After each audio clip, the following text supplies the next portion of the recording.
देश की वित्त मंत्री निर्मला सीतारमन ने 20 तारीख को यह ऐलान किया है कि पेट्रोल और डीजल पर एक्साइज ड्यूटी कम की जाएगी। साथ ही एक्साइज ड्यूटी कम भी हुई और 21 तारीख से पेट्रोल में 9 रुपये और डीजल में लगभग 6 रुपये दामों में कमी देखने को मिली है। इसके साथ ही लोग मध्य प्रदेश सरकार से भी ये अपील कर रहे हैं कि मध्य प्रदेश में लगने वाला जो टैक्स है उसे भी कम किया जाए। उदाहरण के तौर पर देखिए, जब आप 100 रुपये का पेट्रोल अगर खरीदेंगे तो उसमें से लगभग 50 रुपये पेट्रोल का मध्य प्रदेश में टैक्स लग जाता है। इसी के साथ विपक्ष द्वारा भी मध्य प्रदेश के मुख्यमंत्री शिवराज सिंह चौहान को एक पत्र लिखा गया है, जिसमें उन्होंने कहा है कि पेट्रोल डीजल की एक्साइज ड्यूटी के साथ ही पेट्रोल डीजल का टैक्स मध्य प्रदेश में भी कम किया जाए।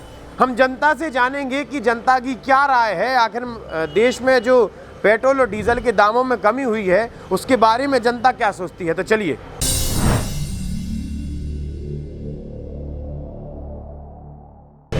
ये पहले बढ़ाया गया फिर कम किया गया, इस पर शायद मुझे हिसाब से कोई वो नहीं पड़ता। मतलब बढ़ाने के बाद कम किया, अगर करना था इनको तो पहले से ही उस हिसाब से करना चाहिए था। जनता पर इस पर बहुत प्रभाव पड़ता है और बजट लोगों का महीने का बजट बिगड़ जाता है। इस पर पेट्रोल पर 2 से 2,500 रुपये 3,000 रुपये तक किलो पेट्रोल इसमें चलती है, मतलब बहुत बड़ा प्रभाव पड़ता है इस पर पेट्रोल पर। नहीं, मैं बहुत खुश हूँ जो अभी 6-7 रुपये जो कम हुआ है डीजल पेट्रोल का रेट, जो 9-9.5 रुपये पेट्रोल का और 7 रुपये डीजल का, मगर कोई फ़र्क नहीं पड़ता क्योंकि अगर 50-40 रुपये बढ़ा के और अगर 5 रुपये या 7 रुपये घटा देंगे तो कोई मतलब ही नहीं। फिर डीजल तो वही 80 जो अपना पहले जो पेट्रोल 80 रुपये लीटर हुआ करता था, डीजल 65 रुपये लीटर हुआ, तब तो सही है, तब तो मोदी सरकार जय। पेट्रोल डीजल के जो दाम कम हुए हैं देश में पिछले 2 दिन, उसके बारे में क्या कहना है? उसके बारे में कुछ नहीं कहना, अच्छी बात है, थोड़े 10-20 रुपये कम हो गए, बाकी 4-5-6 दिन में वापस 10-20 रुपये बढ़ जाएंगे, बट क्या कर सकते हैं, फोटो मतलब से ठीक है। ग्लोबल सिनेरियो है, इन्फ्लेशन बढ़ रहा है, ऑल ओवर बढ़ रहा है, तो ये नहीं कह सकते कि गवर्नमेंट का उस पर फोकस नहीं है। गवर्नमेंट कर रही है कोशिश, but inflation all over world wide इतना बढ़ गया है कि उस पर कंट्रोल नहीं कर पा रहे हैं। तो गवर्नमेंट का उसमें इतना कोई वो नहीं है, बुराई नहीं कर सकते, बट ये है कि थोड़ा कम होना चाहिए। सरकार का ये फैसला आम जनता को लेकर ठीक है, लेकिन ये फैसला इस समय जब आया कि जब चुनाव होने वाले हैं, आने वाले हैं, तो इस फैसले को मैं सही नहीं मानता। दूसरी चीज़, एक बार मैंने पेपर में पढ़ा था कि ना 25 रुपये का पेट्रोल खरीद कर 35 रुपये में अन्य देश को दिया जा रहा है। यहाँ पे वेट, टैक्स और सेस मिला के ना आम जनता को लूटा जा रहा है। एक बार जब आदमी रेट बढ़ा देता है तो उसको कभी कम नहीं करता। जैसे 5 रुपये की चाय 6 रुपये की हो गई या 7 रुपये हो गई या 10 रुपये की हो गई, तो वो अब कम नहीं करेगा, क्योंकि उसका जो लॉस था वो भी क्लियर करेगा कहीं ना कहीं। तो मैं नहीं समझता कि पेट्रोल 10 रुपये कम करने से महंगाई कम होगी।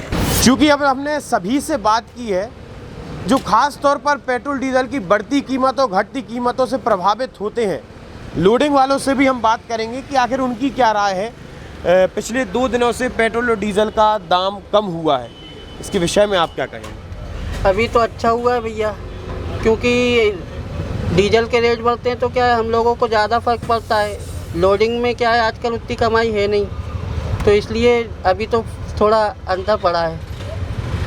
सुकून है? हाँ, सुकून है, और थोड़ा मतलब फ़र्क पड़ा है कि कमाई भी थोड़ी बढ़ती है। तो क्या देखेंगे कि पेट्रोल डीजल के रेट कम होने से महंगाई कम हुई है, ज़्यादा हुई, क्या उस पर क्या प्रभाव पड़ेगा? अभी तो खैर प्रभाव इतना पड़ा नहीं है, लेकिन थोड़ा और अगर कम होगा तो थोड़ा प्रभाव पड़ता है। बहुत अच्छी राहत है ये, आम आदमी को इससे फ़ायदा होगा। दूसरा कि देश की जो अर्थव्यवस्था है उस पर क्या प्रभाव पड़ेगा, इस पर भी हमको सोच विचार करना चाहिए, क्योंकि हमें जो पेट्रोल सेविंग पर ज़्यादा ध्यान देना चाहिए। चाहे कितना भी कीमत कम हो जाए, लेकिन अगर हम सेविंग नहीं करेंगे तो हमारा अर्थव्यवस्था में सुधार नहीं आएगा। सर, चूँकि पेट्रोल डीजल के दाम कम हुए तो उससे आप क्या देखते हैं कि महंगाई पे किस तरीके से लगाम लगेगी या महंगाई कम होगी? ऑब्वियसली जो डीज़ल है वो साधारण रूप में ट्रांसपोर्टेशन में काम में आता है, इसलिए डीज़ल के दामों में जो कमी आई है उसके कारण जो ट्रांसपोर्टेशन है, सब्जी और जो आवश्यक सामान है उसमें जो है अंतर आएगा, और इससे आम आदमी को जो है वो फ़र्क पड़ेगा। नहीं, बढ़िया रहा उनका डिसीज़न। और पेट्रोल तो एक ऐसी केमिकल चीज़ है जो दिन पे दिन प्रतिदिन इसकी महंगाई बढ़ती जानी है। इस पर कोई अपना खुद इंडिया में तो इसका मैन्युफैक्चरिंग कुछ है नहीं, इस चक्कर में इसका जो भी रेट है ठीक है, कम से कम 100+ तो रहेगा हमेशा पेट्रोल। इसके लिए हम समर्थन है केंद्र सरकार और नरेंद्र मोदी जी के लिए। अभी मध्य प्रदेश सरकार द्वारा रेट कम नहीं किए गए हैं, इसके बारे में क्या कहेंगे?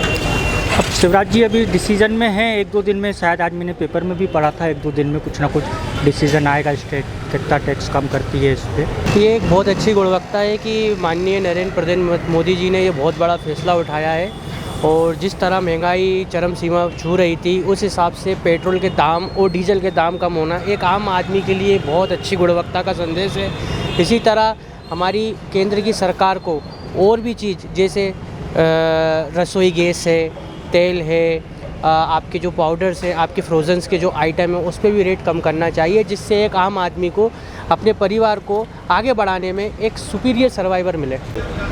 अच्छी बात है साहब, कमी हुई है तो बहुत अच्छी बात है और होना चाहिए। महंगाई इतनी हो गई थी, महंगाई बहुत बढ़ गई थी, लिहाजा ये अगर कमी हो गई तो बहुत अच्छी बात है। गरीबों का इसमें भला भी है, सभी का भला होगा, छोटों का बड़ों का सभी का भला होगा। ये तो अच्छी बात है। अगर शिवराज सिंह ने ये काम करा है तो बहुत अच्छा नहीं बल्कि बहुत अच्छा करा है मेरी नज़रों में तो साहब। मैं तो यही कहूँगा, गरीबों के लिए भला, सबके लिए भला, हम लोगों के लिए, सबके लिए गुंजाइश है कम करने की तो और भी अच्छी बात है। ये तो अगर मोदी जी ने कम करा है, वही अपने उस पर अगर कहेंगे गुंजाइश अगर इनके पास होगी तो ये और भी कम करेंगे, तो ये तो और भी अच्छी बात है साहब। ये तो लगातार जुड़े रहने के लिए आयुध को सब्सक्राइब जरूर करें।